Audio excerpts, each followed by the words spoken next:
This is Barnstable Today for Monday, December 1st. Welcome aboard. I'm Mark Mumford. Coming off one of the busiest travel weekends of the year, the Barnstable Municipal Airport provides our lead story today. Thanks for joining us. I'm Kevin Friel. At their latest meeting, the Airport Commission heard in a subcommittee report that noise complaints have actually been on the decline at that Hyannis facility. First item of business, as always, was the early morning flights and the noise complaints for October, and I'm not going to get too deeply into that because later on we'll hear from Christina and her report. But one of the things that was significant is the reduction in the number of complaints and also a reduction in the number of flights. Some of this is seasonal, some of the reduction is people close their windows, but there has been a noticeable reduction in the flights because the demand for service on the Nantucket side has diminished, and that's symptomatic of the current economic situation. Mr. Howard is going to report the information regarding our noise report from this meeting to the folks over in Yarmouth, the town manager and the chairman of the selectmen. Don't forget you can see the meetings that we highlight on Barnstable Today and just about all the meetings here in town by going to the on-demand video section at the town's website, town.barnstable.ma.us. Meanwhile, the work being done by the relatively young Coastal Resource Management Committee does not slow down as winter approaches. They were joined during their latest session by environmental consultant Arlene Wilson, who pointed out that water quality remains job one. What do you think is the biggest problem facing the town right now with our resource area? I mean, is it too many boats? Is it,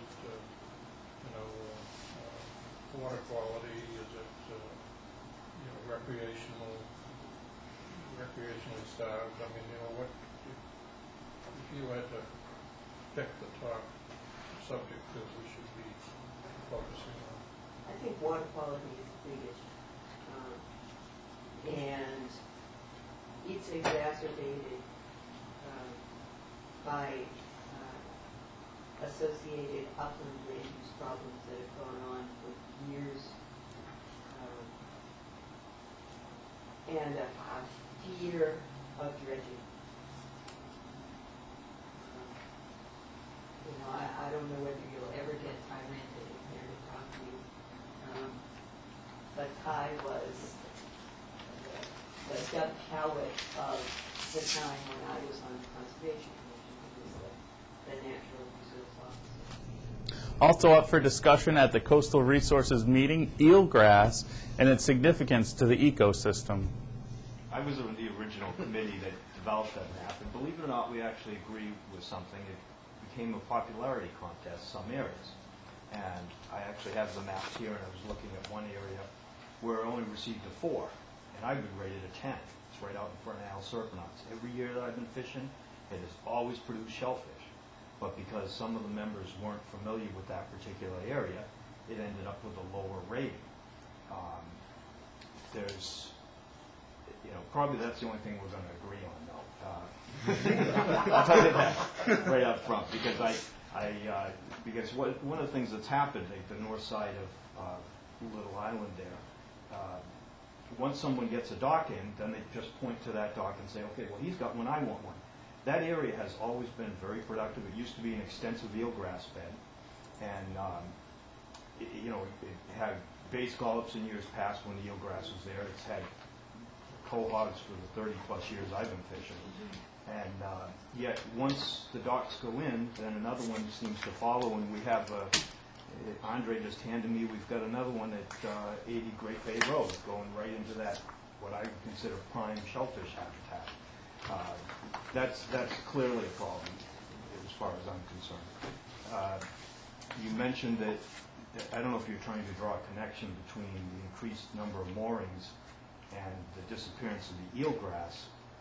My feeling is it had as much to do with the blight that was attacking the eelgrass. As it came up the east coast, they kind of anticipated we were going to lose it, and we did. There were some storm events right around Hurricane Bob. We lost a whole pile of eelgrass over in Lewis Bay. Grass was so thick years prior to that when I'd be shellfishing right down by the Hyannisport Pier, it'd be up waist deep.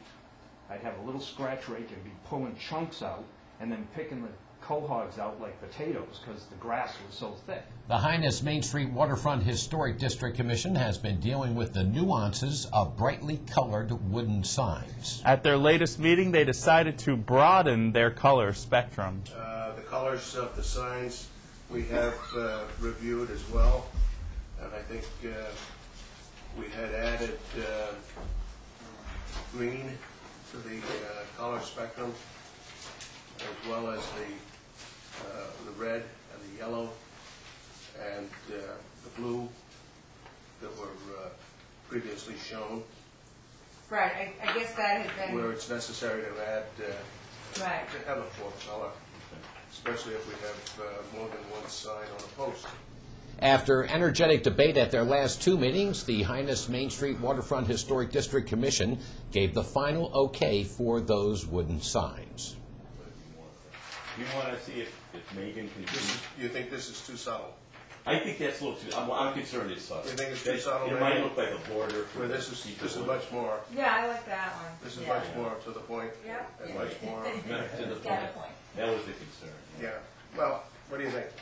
Think we go with the more prominent arrow? Yeah, very good. Thinks it does the job. All right. Thanks. Yeah, that's right. Yeah. That's it. There we Keep go. time. Oh, We're God, on. the maritime thing. There we go. Yeah. Okay. I think we found our selling point. Phew. Okay, let's take a vote. Well, make a motion. Thank you very much. All right, Chair will entertain a motion. I'll make a motion that we approve with the suggestions incorporated into the signs I second. For the arrow. for the arrow. And- The and what else? suggestions And for the the others. arrow and reflective, Color. right, Yeah. And the colors. Okay. Green, the whole bit. yeah, Very and good. the shadowing. We have a motion made and seconded. Joe?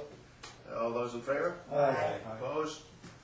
We have a positive vote for you. and Thank you very much for your patience. Thank you very much. Was there anything else, Steve? Too. Not tonight. Okay. We'll be Thank you back. very We'll see much the rest of it. for all Yeah, your we'll be back. due diligence on this. We should Okay. probably, can we have your little scrap of paper? George, Oh, what yeah. you did? I'll give that to you. Yeah, that show design and then maybe Is we'll that talk okay? Can about you spare that? I certainly it. can. Come up I with got something. another. If I Another have all copy of on it. our agenda. Remember, the clips we share with you on Barnstable Today represent just a small fraction of what goes on in the full menu of meetings here in town. But you can access all of it by going to the town's website at town.barnstable.ma.us. Meanwhile, there is more pleasant weather in our immediate future. Tonight, partly cloudy skies with temperatures in the lower 40s. Then tomorrow, plenty of sunshine in the mix with winds out of the southwest at 15 to 20, gusting to 35, and highs in the upper 40s. No meetings scheduled here in town tonight, but a pretty full schedule tomorrow featuring a morning session of the Conservation Commission getting underway in the Town Hall hearing room at 8:30. At 3:30 tomorrow afternoon, it's the Town Council press conference, also in the hearing room. And then the hearing room will be busy yet again at 5 o'clock when Coastal Resources meets in that space as well.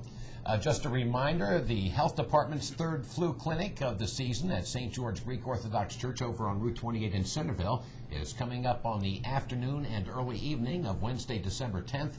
The charge will be $3, and it's for Barnstable residents only. And you might want to avoid driving on Pitcher's Way this week as the DPW is tackling a repaving project.